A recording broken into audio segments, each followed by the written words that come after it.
কোরআনে আছে সূরা মাউন, সূরা মাউনে আল্লাহ বলতাছে যে আরাইতাল্লাযী ইউকাজ্জিবু বিদ্দীন ফাযালিকাল্লাযী ইয়াদউল ইয়াতীম ওয়ালা ইয়াহুদ্দু আলা তুআমিল মিসকিন।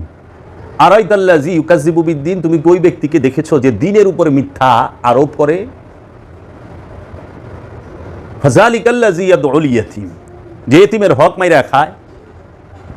ওয়ালা ইয়াহুদ্দু আলা তুআমিল মিসকিন, যে মিসকিনকে খাদ্য দিতে উৎসাহ প্রদান করে না। তাহলে যে এতিমের হক মাইরা খায় সে প্রথমে দিন থেকে বাদ। এই দিন থেকে বাদ যে এটা কি মরণের পরে বাদ হইব না এই জীবন হইব? এই জিন্দিগিতে হইব, হায়াতে জিন্দিগিতে বাইচা থাকতে।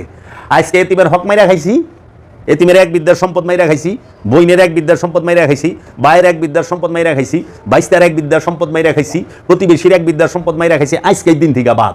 যে দিন থেকে বাদ হের লেগে আর কোনো নামাজ রোজা হজ জাকাত কুরবানি আছে না? নামাজ আমানুর জন্য, হজ আমানুর জন্য, জাকাত আমানুর জন্য, কুরবানি আমানুর জন্য এবং আমলে সালেহা আমানুর জন্য, এগুলো সব আমানু করব। যে দিন থেকেই বাদ সে তো কখনোই এবাদতের ধারের কাছেও থাকে না। আর আজকে দেখি যারা নাকি এক বিদ্যা না, পাখি মাইরা খাইতেছে, সরকারি জায়গা দখল করে বই রয়েছে, ভাই বোনের ওয়ারিশ সম্পত্তি দেয় না, এতিম ভাই মইরা গেছে গা বাইস্তার সম্পদ দেয় না, বাস্তির সম্পদ দেয় না, ভাই ভাইস্তার সম্পত্তি মাইরা খায়, ভাই না বইনের সম্পত্তি মাইরা খায়, হেরা দিহি 5 ওয়াক্ত নামাজ পড়ে।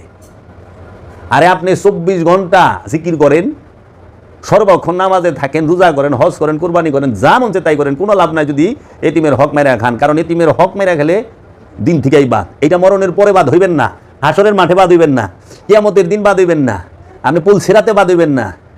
ইহ জিন্দিগিতে আজকে মাইরা খাইছেন, আজকেই বাদ।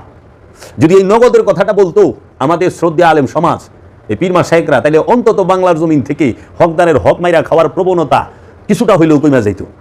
যে ভাই আজকে যদি হকদারের হক নষ্ট করে খাও, আজকের থেকেই তুমি দিন থেকে বাদ।